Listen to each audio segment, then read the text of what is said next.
Nostra Familia, Spanish for our family, is a criminal organization of Mexican-American Chicano prison gangs with origins in Northern California. While members of the Norteños gang are considered to be affiliated with the Nostra Familia, being a member of Nostra Familia itself does not signify association as a Norteño. Some law enforcement agents speculate that the Nostra Familia gang, which operates in and out of prisons, influences much of the criminal activity of thousands of Norteño gang members in California.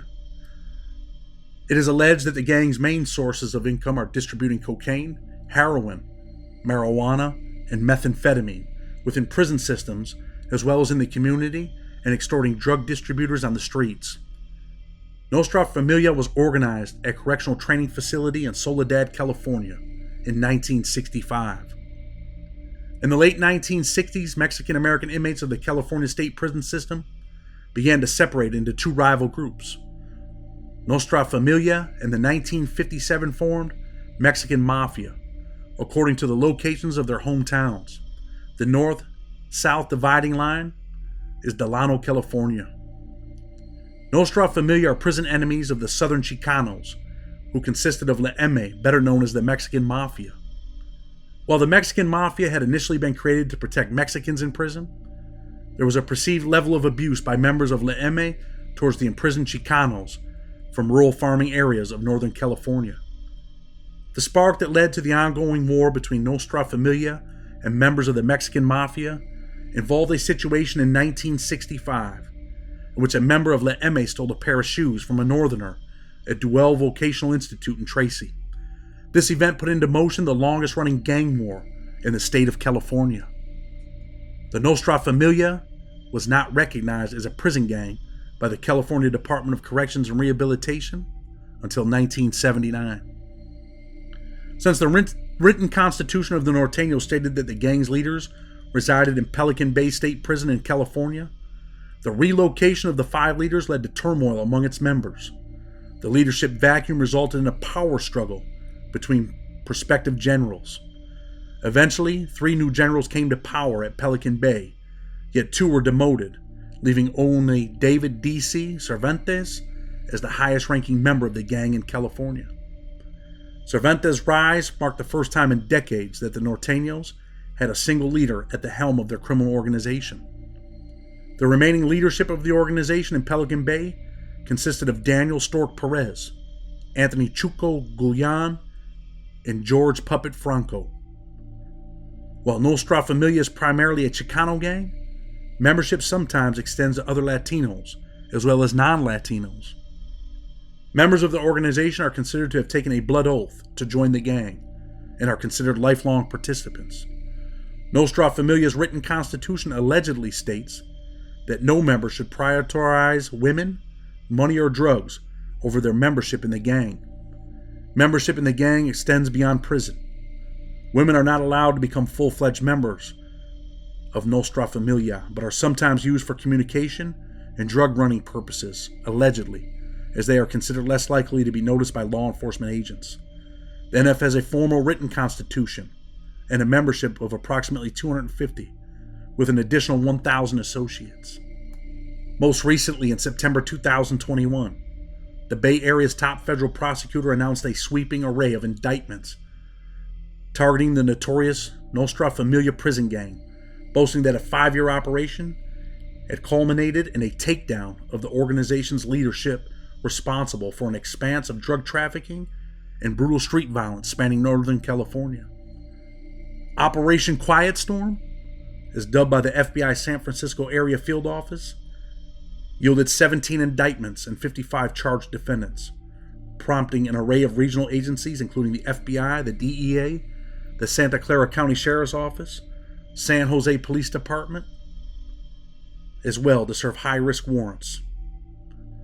2 of the indictments centered on a dozen people split between San Jose-based Norteño gangs, alleging a string of crimes involving drug running, robberies, attempted murder, and murder, acting Northern California U.S. Attorney Stephanie Hines said at a news conference. The 17 indictments target several facets of the Nostra Familia gang and represent the most significant law enforcement action to disrupt the NF organization in decades. She focused special attention to the 7 members of what she described as the Nostra Familia General Council, which she said ran a massive network across 28 California counties, spanning Humboldt to Kern, with major activity centers in San Jose, Salinas, and the Central Valley. "We take aim at the head of the snake," Hines said. "These 7 individuals for years led a violent and lucrative criminal organization from their prison cells. The indictment outlines that the Nostra Familia used a hierarchical and paramilitary structure to control thousands of California gang members in counties across Northern California, even while most of the top leadership was incarcerated. The 3 generals of the gang's leadership council were identified as David D.C. Cervantes, Antonio Chuco Gullian, and James Conojo Perez. The inner council members that round out the 7 were listed as Samuel Sammy Luna, Guillermo Capone Salorao, Trinidad Trino Martinez, and George Puppet Franco. All were indicted for racketeering charges. Known as one of the most powerful prison gangs in California, Nostra Familia has been plagued by infighting in recent years, starting in the early 2000s when a number of high-ranking members were prosecuted federally after a similar complex probe dubbed Operation Black Widow. The end result was the creation of a federal and state factions of the gang that continue to lock horns. According to multiple gang experts, one main sticking point was the so-called End of Hostilities Agreement in 2012 by California's 4 main prison gangs, including the Nostra Familia and their longtime rivals, the Mexican Mafia.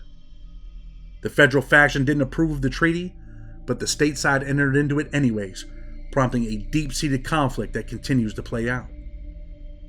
This civil war has been going on for quite a while, almost since the Black Widow conviction, said Julie Reynolds, a journalist who authored the book Blood in the Fields about the Black Widow case. A lot of the street violence in the past 10 years in Salinas and Watsonville and San Jose stems from this, and in the prison yards too.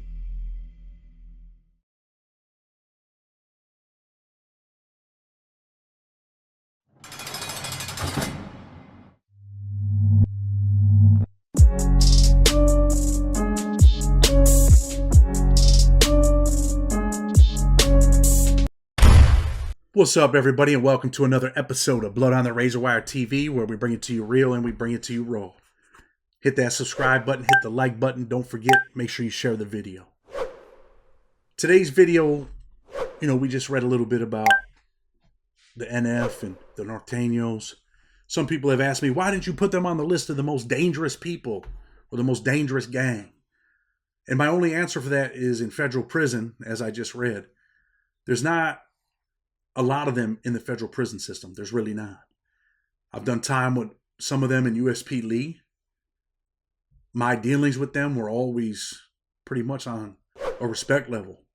There was one dude over there named Pelon. I think his real name was Brad. Tall, skinny kid, bald head. He's from Northern California. To me, man, he was a really good dude. When I first got to USP Lee, he was one of the first dudes. He was the first dude to approach me. You say, man, you just came from Big Sandy. What's up? At first, I was a little taken back by them because they had just had something that went on at Big Sandy not too long ago between his people, the Nostra Familia, and the Aryan Brotherhood. I wasn't at Big Sandy when that happened. But any white dude that came off the bus, they were like quick to check, like, hey, man, what's up? Who you ride with? Where you from? And then as soon as I was like, nah, bro, I'm from New York, this and that, they kind of like slid off. But me and this kid, we kind of became all right. He lived a couple cells down from me. Thought he was a pretty good dude. And let me tell you something about them dudes in federal prison.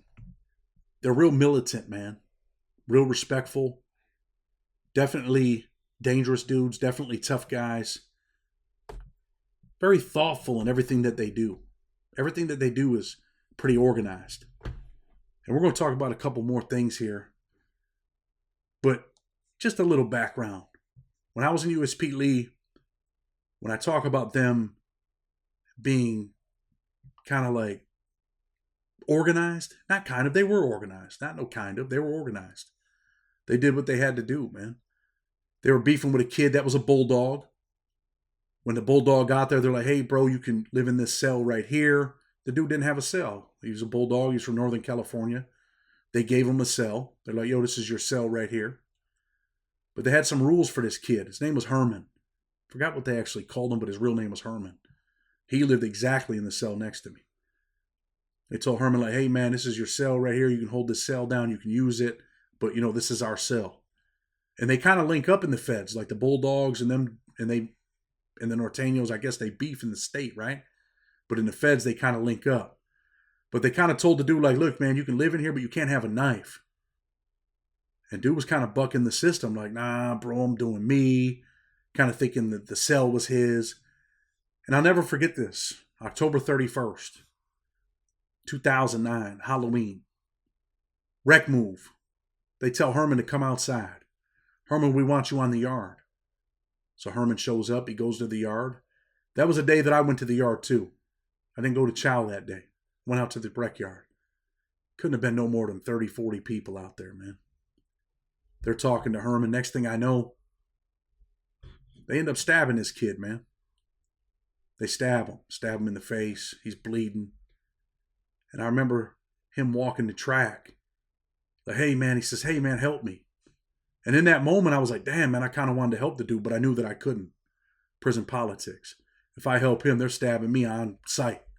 No questions asked. It's time to get busy. That's what it is. And when them dudes stabbed them dudes, they had two other dudes running the track, right? They had African-American. They had a black brother that was part of their crew, too. They're out there jogging around the track. And after they stab the dude, when them dudes run around the track, they throw the knives at these dudes, the dudes that are jogging. They catch them in the air and they keep running in stride like they're just two dudes out working out, jogging. And they dispose of the knives. Herman, he tells me, hey, man, help me, man, help me. I said, bro, I can't help you, man. I actually told him that. I'm talking about this kid was full of blood. He had on one of them winter prison jackets. It was full of blood. He ends up making it to the metal detector, to the shack.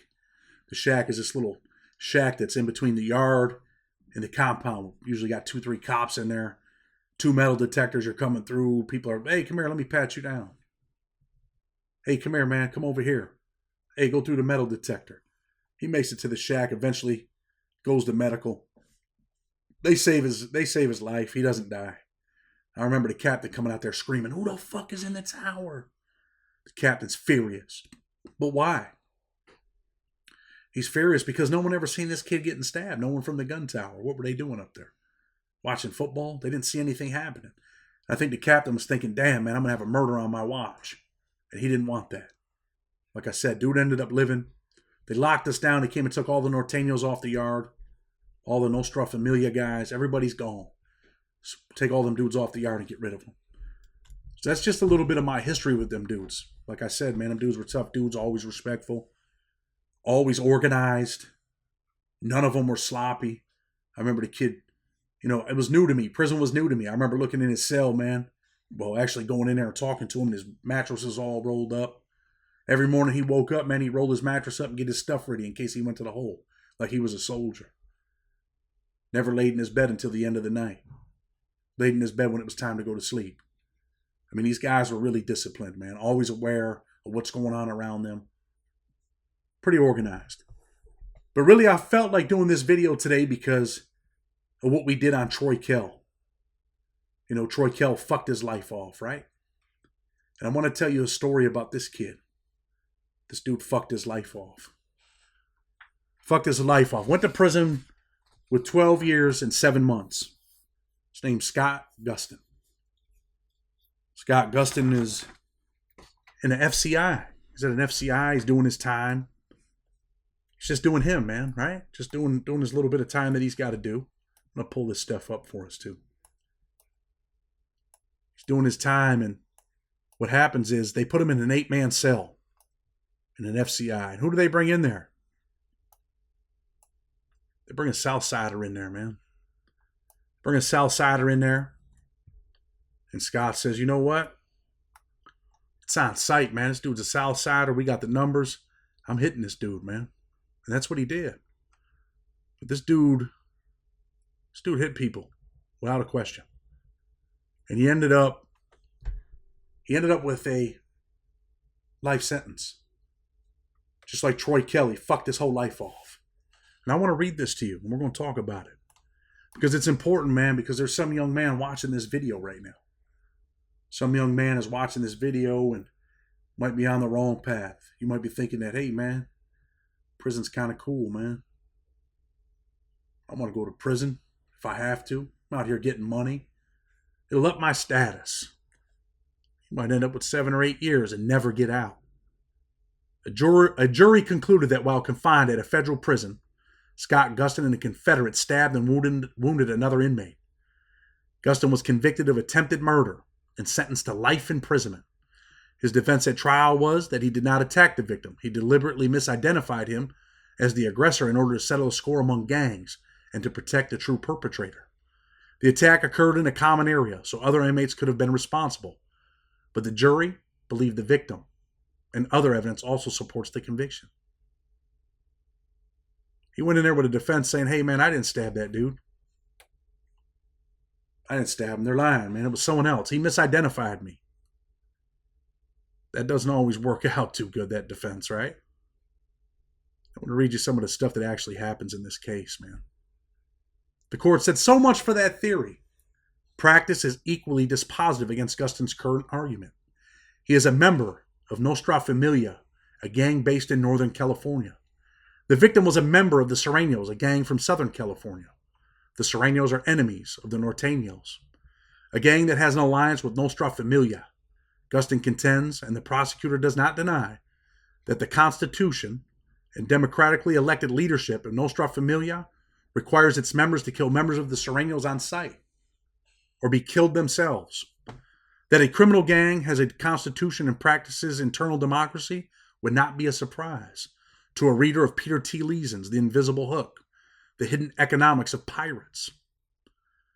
Guston's appellate lawyers contend that putting a member of the Sureños in the same cell as Guston compelled him to attack and thus should be equated to governmental inducement to do so. Remember I said he was in an FCI, right? Pekin, Illinois. The federal prison in Pekin, Illinois, where this crime occurred, has experienced conflict among members of different gangs. Assigning each gang to its own cell block could reduce inter-gang violence, but at the expense of allowing one gang to dominate each cell block. That not only would undercut the authority of the warden and the guards, but would also imperil non-members of gangs, for they would be in hostile territory without allies. Pekin's warden decided to scatter gang members throughout the general population so that any given gang was a minority in each cell block. The warden's policy dealt with the risk of inter-gang violence by trying to identify the most likely aggressors and victims, then assigning the aggressors to segregation while keeping the potential victims in protective custody. The warden and the guards also tried to negotiate truces between gangs. The warden believed that a truce was in place at Pekin between the Sureños and the Norteños. You don't really believe that, do you? If you're watching this video, that's not what they did. Kind of like the Whitey Bulger thing, right? They knew they were sending him out there. They knew he was going to get killed, but they didn't give a shit. You know, when you go through places like Oklahoma and Atlanta, they ask you, do I got any TSs in this group? Do I got any Norteños in this group? If I do, step forward. Got any Southsiders in this group? Any Sureños? Step forward. And of course, man, when you're in a gang, you're in a group, you're in an organization, 99% of the time, dudes ain't stepping forward. But then you go into like this classification area, and they know what gang you're in. It's in your paperwork, man. They know what car you ride with. It's in your paperwork. So they knew when they threw that Sureño out there. They knew when they put the Nostra Familia gang member out there. They knew what they were doing. They were setting these dudes up for failure, man. They were setting dude up to get killed. One of them, remember how we talked about Troy Kell beefing on the door? These dudes didn't have to beef on the door. The beef was already there. It's been there. We just read about it. Since what, the 70s? And all of a sudden the warden thinks there was a truce? You see, you get these wardens in these prisons where they're like, man, this is my prison. I'm going to run it how I want to run it. I'm the boss. Yeah, all right, you're the boss. You know, to a certain extent, they're the boss. But what he did, man, was he put these dudes in the cooker, man. And it cost this dude his life. The Sureño kid, he didn't die. But he was stabbed numerous times. And his kid was charged with attempted murder. Went from 12 years, 7 months to life in prison. Think about that, man. Even so, before assigning the victim to a cell with Gustin, guards asked him whether the assignment would create a problem. Gustin declared that the assignment was acceptable and pledged to remain peaceable. He broke that promise, and his appellate lawyers contended that the guards should have known that he would. Maybe, but ours is not a suit by the victim contending that the guards violated the Eighth Amendment by exposing him to a known danger. Gustin's insistence that every guard must have known that he was bound to attack his cellmate confesses predisposition, which defeats any entrapment defense. You know, we had the entrapment defense where he said, oh man, they put me in there, man. They did it. They caused this issue, which they did. But the court don't give a shit. They don't care about entrapment. They banged him in the head, smoked him, gave him life. Gustin's trial lawyer admitted this defense because it had no prospect of success, yet would have opened the door to damning evidence that would have painted Gustin as a predator with a history of violence and no qualm beforehand or repentance afterward. It would not have done trial counsel any good to argue self-defense, duress, or any other justification defenses. If Gustin feared that his cellmate would attack him, he should have raised the subject with the guards. Yeah, right. A contention that the guards' conduct was outrageous because they know how members of gangs behave, and that guards compelled Gustin to attack by placing him near a member of a rival gang, is the sort of thing that kidnappers and terrorists put in demand notes. It's not a legal argument. It is the opposite of one. A kidnapper may write, pay me $5 million or I will kill the victim. The fault will be yours for refusal to pay. If the victim dies, you bring it on yourselves. Terrorists make similar statements when they insist that a nation that fails to withdraw from disputed territory is responsible for the death from the terrorist's actions. Or suppose a drug dealer wires himself to a bomb that will detonate if he ever refuses a drug deal. Or his Confederates say that they will beat anyone who does not take every profitable offer and hand over 50% of the gain. The dealer then says it would be outrageous for an agent to offer drugs because the dealer just couldn't refuse. I mean, this is the court, man. This is the court just smashing down this defense on appeal. And we talked about appeals, remember? When we talked about Troy? We talked about Troy Kell and how you're laying in your cell. You're like, damn, man. Wow. Maybe I can get this thing overturned and get out of jail and change my life. That's what people think, man. When you're in a bad position, you're like, damn, man. Maybe I could change my life. Maybe I can get out of here and have a life someday. I'm sure that that's what, Scott was thinking. He's thinking, damn, man, maybe I'll get out of prison. Maybe I'll win this appeal and go back to, my old sentence, that 12 years where I was going to get out of prison, where I had an out date. But that's not what happened, man. And that's what this is all about. It's about fucking your life off, man. Fucking your life off. And I recently got a letter from this brother, man, and he's in Tucson. It's a dropout gang member yard, right? I don't know if he is or not. I'm just telling you what the facility is. And I wish, man, honestly, man, I don't like to see people, man, fuck their lives off. It bothers me, man. It bothers me. And I'm going to put a picture up of this. I want you to see. I want these young men to see this, man, what a judgment of commitment looks like. This is a judgment of commitment. This paper right here tells how much time the judge has given you. These are your life sentence orders right here, man. These are your body bag orders. He used to have one that said, the following defendant is hereby committed to the custody of the United States Bureau of Prisons to be imprisoned for a total term of 12 years and 7 months. That's what it said when he went to prison. When he left the street, probably had a family, a girlfriend. They're like, yo, damn, man, it's crazy you got 12 years, but, with good time, you're going to get out in like 9 years. You'll be in the halfway house. You're good. We're gonna ride this out. You're going to be all right. We're here for you. And then he gets a new one that says, the defendant is hereby committed to the custody of the United States Bureau of Prisons to be imprisoned for a total term of life on counts 1 and 2s and 60 months on each of counts 4s and 5s to be served concurrently. So the sentence imposed on counts 1 and 2 and consecutively to any previous undischarged sentence imposed. In his case in Sacramento, a case in Los Angeles, and a case in North Carolina. Because he stabbed someone or beat someone in North Carolina too for his gang, man. For the organization that he was riding with. It's life, right? Prison life. And again, man, I just think that it's fitting that I did this video today. Because it's another young man that threw his life away. Another young man that attacked some other people. For what? For a beef from the 70s? For a beef that doesn't exist any longer in the state system? Or maybe it still does. I don't know the politics. But I know they had a truce at one time in the state, right? Don't get it wrong, man. These dudes are gangsters, man. These dudes are about their business. They handle their business. You know, and the dudes that I've been around that were part of this gang or this group or this organization, like I said, man, they were all respectful, man, tough dudes. And they would go, man. They were on go time. If they had to go, they were on go time. They had no time for nonsense, no time for jokes, no time to play games. So maybe you're not in a gang. Maybe you're on your way to prison. Maybe you're throwing bricks at the penitentiary right now. Maybe you're loading up for a judgment of commitment, right? Maybe you're working your way to a federal courthouse. And maybe you're going to end up in prison with one of these dudes. And maybe you're not going to know prison politics. You know the things that you hear.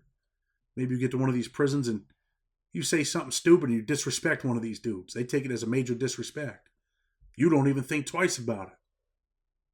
Next thing you know, it's you they're stabbing. And don't think because you got 4 or 5 years or 10 years that they won't mix you in with someone that has life. Don't think that they won't mix you in with dudes that have already killed people. Don't think that for a minute. They don't give a shit, man.